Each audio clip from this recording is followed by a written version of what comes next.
The glide is one of the oldest slides documented. Actually, it already appears in a book from 1584, Scott's Discovery of Witchcraft, which is one of the very first written documentation we have about magic.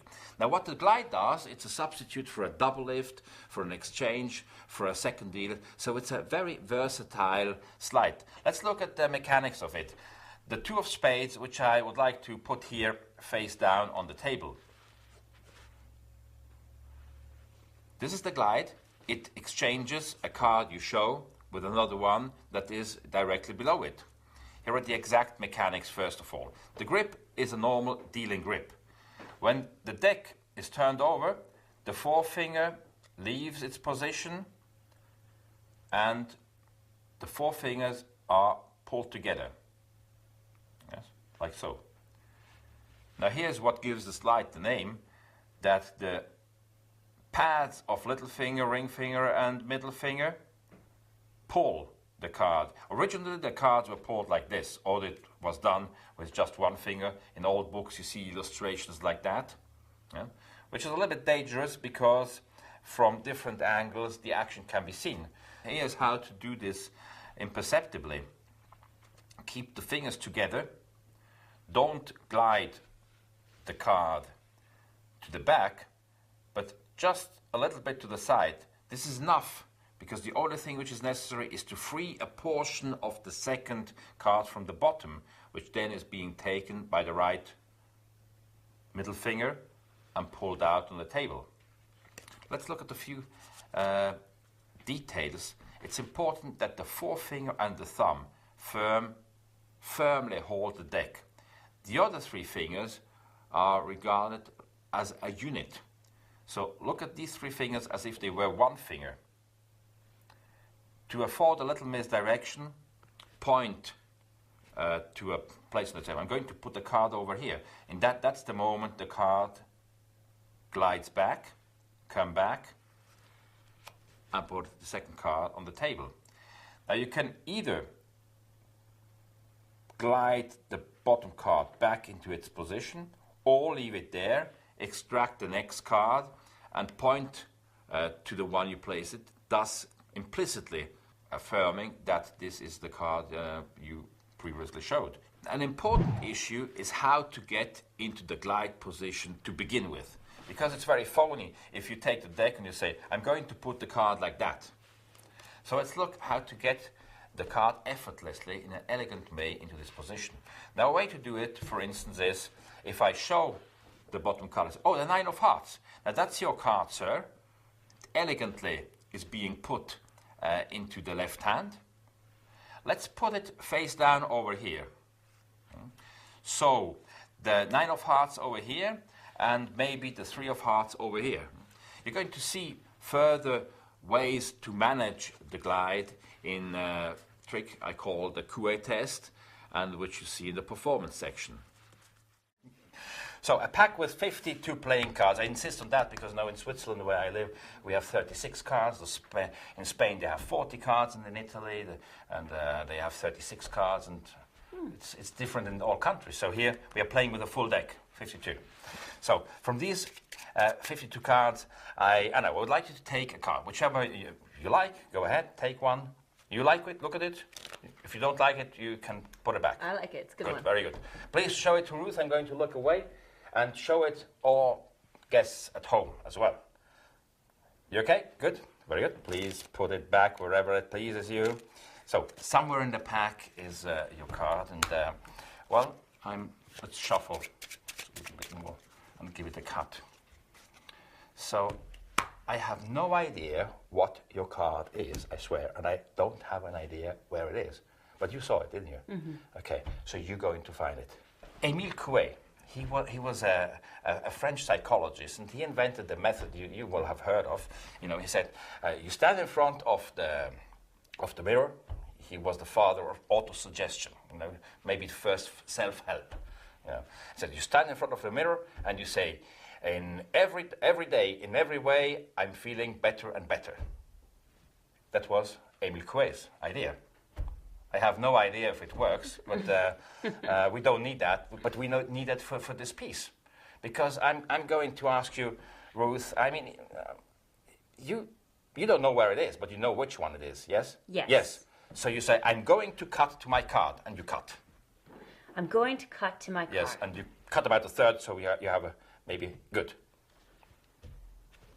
Again, say, I'm going to cut, I'm going to give you another chance, you know, so. Okay. Because you're doing it the first time, so. I'm going to cut to my card. Please. Over here? Yes, well, whatever, it doesn't matter. So we have 1, 2, 3, 4, 8, yes. Good, and you. Let's see. Don't say anything, it's not the first time I'm doing. It's the second time. First time, very bad. Two of hearts. No, I don't think so. Don't say anything, but I don't think it's a two of hearts. No, I don't think so. 8? No. No, I don't think so. No, not the two of hearts. Not the 8. No, I don't think so.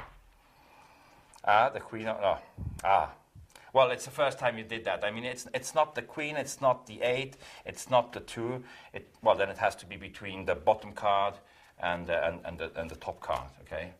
Now, since psychology seems to have failed, we resort to magic. Good? Yes. So we have how many cards? 52 minus 3. We have 49 cards left. So you can say any number from 1 to 49. Maybe not so big, otherwise we'd be here tomorrow. Okay, 13. 13. I'm going to count them, to make it more dramatic, I count them face down, okay? 1, 2, 3, 4, 5, 6, 7, 8, 9, and 10. Is that right? Mm-hmm. 11, 12, 13. For the first time, what was your card? Queen of clubs. Yeah, not the one I showed you before, the one you selected at the beginning. Queen of Clubs? Yeah. I'm glad the magic worked. The magic worked. Show them. You want me to? I don't know. No, it's a. Wait. How'd you do that? That shows that magic is always better than psychological humbug. Yes. I picked the Coué test because, in my opinion, it really is one of the 5 or 6 very best card tricks you can do for a lay audience. Also, it's a very nice illustration of how to manage the blind. So, let's see how to start. The card is selected in any way and is eventually controlled to the bottom. So you can use any of the techniques we have discussed in that chapter. Here I introduce the theme.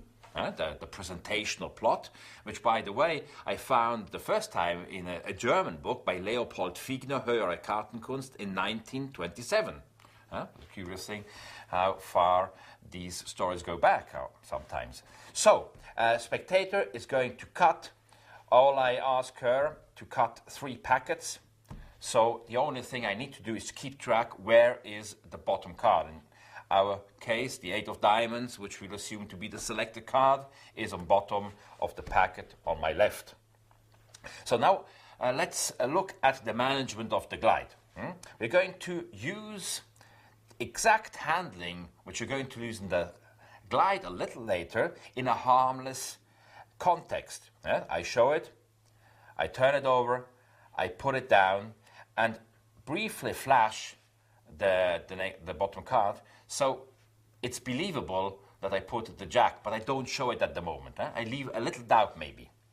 Then put the cards on top of here, show the next card with exactly the same handling that I would use later. So I'm using the principle of conditioned naturalness, as the great martyr Arturo de Ascanio used to say. We do it in a harmless way, then we do it in a harmless way again, and then that's where we apply the trick, the sleight of hand, but people have already been, they have already seen it twice in a harmless context, so they are less prone to see what we're really doing. So when I put the next card, I'd say the 9 of spades, I go back to the first one and say it's not the jack as well. And here comes the spectator's card. Now it's important to manage this situation in such a manner that the spectator doesn't go, that's my card. So how to do that? You can see this in the presentation, but I like to mention it here. There are different ways of doing it. Of course, one way is to say, and please don't say anything. I know what I'm doing. I mean, it's already the second time I've done it, or something like this. The first time it failed, or whatever. So maybe lends a little credibility to the fact that you're failing here. So it is a problem that has to be identified and a solution picked to avoid the spectator goes, ah. Now I perform the glide, actually, the real glide, put the indifferent card down, immediately go back and mention the other two cards. And when I go back, I leave the card glided, which allows me to take the next indifferent card and say, so your card must be between the bottom card, and I replace it on the bottom, and the top card, and I turn it over. It is the top card, bottom and the top card. Now, we do basically an effect which is card at number. So, since the psychologist failed to resort to magic, the spectator names any number. I take the bottom card, which I can flash at that moment of the little flash, the little misdirection, which allows me to just do the little glide necessary to access the second card from the bottom. I go down to the number that the spectator has chosen, whatever she said, 5, 6, 7, 8, or 9. At the last number, yes, I extract, of course, the real card. And then, it's very important now to set up the finale correctly. I ask for the name of the card. Now, the spectator will say the 8 of diamonds. That's where I hesitate a little bit and say, no, not the one I showed you before, the one you selected at the beginning, reinforcing, the belief that I make the mistake. And then I turn it over, again, towards myself first, and then the spectator. Very strong reaction, but if you do this with your friends or for whatever context, normal context, where people react normally, they will dash for that card. You always find somebody go for that card and turn it over, and of course that's another reaction. It's so to speak the epilogue to the effect. When you can show the other cards. Oh no, there's some cards.